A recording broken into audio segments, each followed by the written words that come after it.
usually blood, it's not very uncommon to have blood and fibrin occluding the tube in the early postoperative period, and almost always it resolves spontaneously. Iris blockage, so many things can happen. Here was a tube which has gone beneath the PI. Iris is occluding. If you see very carefully, there's a little bit of peaking also happening here. And here this was a neovascular glaucoma. Tube had been placed in sulcus. A little bit of retraction, very high pressures. Iris has blocked the tube. So this is the first patient. You can easily reposit the iris away from the tube. And this patient also required a cataract surgery. One tip I would like to share, not related to this complication, sometimes when there's a lot of, there is the stability of the anterior chamber is compromised with the tube in place, an important tip we have found is you can introduce one of the iris retractors into the tube lumen, and you'll be surprised the stability of the chamber, because I think there's much less of fluid getting out through the tube at that particular point of time.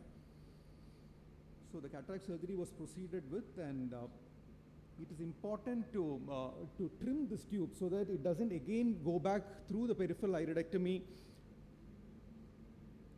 and the whole problem is repeated.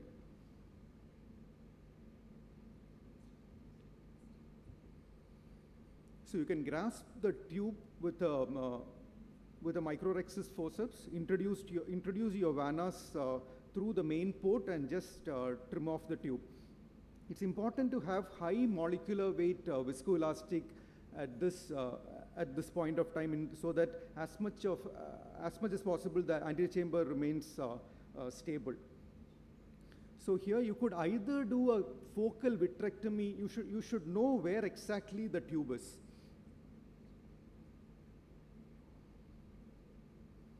Again, any resurgery prefer to have a bevel up keratometry rather than a stab incision with a paracentesis knife. The wound stability is much better. At the end of the surgery also, you won't need to place a suture at that nice corneal tunnel you have. Again, you should know exactly where the tube is. You can feel for it, and in this particular patient, because the pupil was dilated and fixed, we just prefer to excise the iris over the tube. Again, very careful. You should lift up the iris. Make sure you have not included the tube in your vanas, and most often times the results are good. There was good clearing of the corneal edema in the neovascular glaucoma, and that was the post-cataract surgery. Again, tube blockage with vitreous is also common. Sometimes, even after a YAG capsulotomy, vitreous can come. What you need to really look at is, if you see the tube lumen, it is opaque once vitreous has gotten into the, this actually should be transparent. There are subtle signs that the whitish tissue that is going in is and nowadays I just leave it to my vitreoretinal friend who will easily, and it's very difficult you keep doing this anterior vitrectomy, vitreous keeps coming out later on. This is a much more cleaner version, and it's effortless for them. Again, tube blockage with silicone oil can occur. It's not always globules like this, but even inferior tubes are not spared. But luckily, as was shown in one of the previous ICs, usually the emulsified oil is around the tube, and if you see carefully here, this lumen is free. So one tip here, placing supratemporal tubes in vitrectomized silicone oil eyes, you try to leave a slightly longer length of the tube in the anterior chamber closer to the iris, so that the oil misses the tube lumen. Coming to tube exposures, dreaded complications. Most of the tube exposures occur within 4 millimeter from the limbus. As was pointed out, best thing to do is to bury your tube deep in the patient's sclera for the 4 millimeter from the limbus. To a large extent, tube exposures will be taken out of the equation. Another exposure within 4 millimeter, and the key here is to reposition the tube to a different site in the anterior chamber.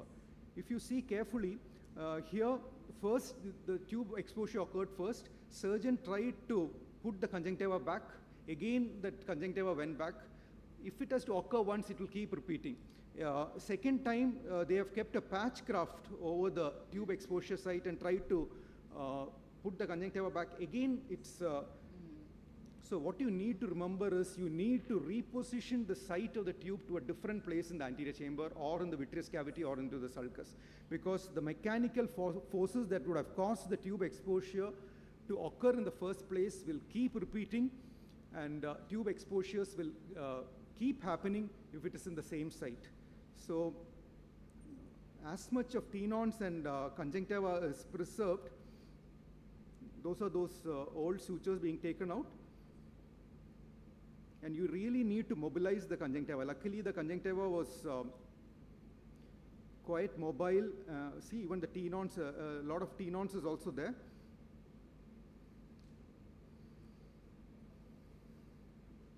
Again, very careful whenever you reach the site of the tube. Preserve as much of, there is some corneal patch material that comes out now during dissection.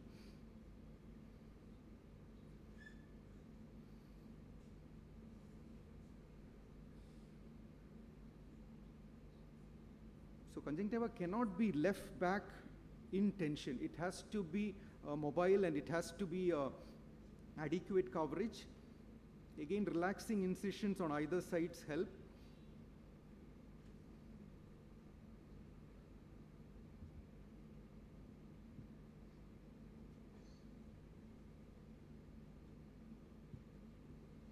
See, the conjunctiva has to be mobile.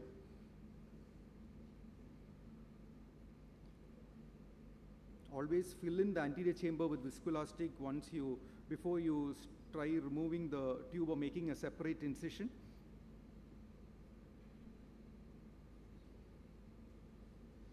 So another track is fashioned, again 4 mm posterior to the limbus.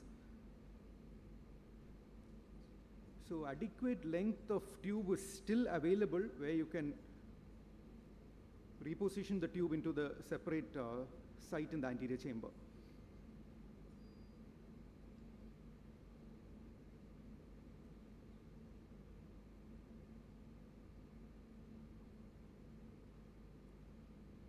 And this is a mental calculation. You need to know where the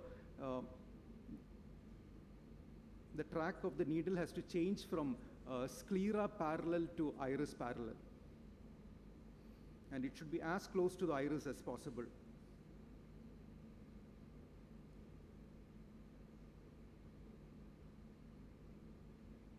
And even while coming out, it will be better to just follow the track exactly back, make sure the anterior chamber doesn't collapse. And before taking out the tube from the initial site, we like to pre-place a suture there, so that as soon as the tube is taken out, we can just close that initial entry site.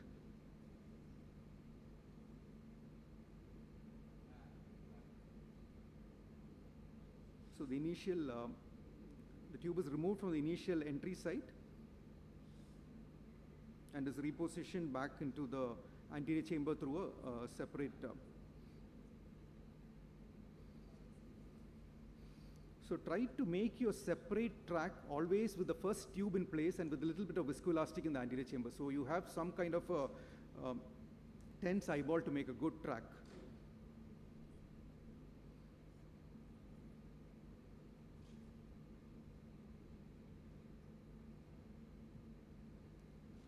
So what I wanted to show you here is, even after the tube was repositioned, that conjunctiva again retracted there. But luckily, we have repositioned the tube from initial site, the tube is somewhere else. Key is to reposition tubes to a different site in the anterior chamber. Again, tube positioning in the anterior chamber is critical. Always try to make a slit on the cornea, a slit on the tube, and slit on the iris. This distance, the distance from the corneal slit and the slit on the tube, should be as much away as possible, and it should be as close to the iris as possible. If you see very carefully, the slit on the tube and the slit on the iris is almost coinciding with each other. And you need to find ways to make it work in your hands.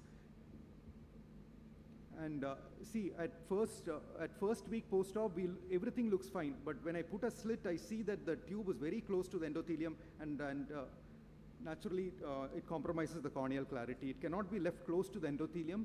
Again, if tubes are left close to the endothelium, right from entry site, it has to be repositioned to a different site. But see, another tube, if you look at the slit, see, the difference between the iris slit and the tube slit is much more than this. It is repositioned to a different site. For children, actually, the tube entry is very near the iris, but after later on, we find that the tubes the position of the tube stage is changed, it becomes closer to the endothelium. Here, tube trimming is a much easier way. You don't have to reposition the tubes. And you should also remember that all corneal-related complications may not be due to tube. Here was a patient where there was absolutely no corneal touch, but probably the pseudo-exfoliation also added to the corneal decompensation. Another patient, very commonly we see accent field rigor, tubes very close to the iris, still corneal decompensation happens. Here, see, in the other eye of the same patient, 2 tubes, luckily doing well. Tube retraction, nowadays we don't use the tube extender. Even 22 gauge angiocatheters, there is another technique of tube in tube, but since we have this medial track, we have some kind of length of additional tube available during the first procedure, so it is easy for us to reposition the tubes to a different site in the anterior chamber. Some tips, because tube repositioning plays a very important part in the postoperative management of tubes in adults and children. Carefully expose the bare tube. Prefer to ligate the tube before you reposition. Fashion the new track with the first tube in AC and pre-place the suture before removing the tube.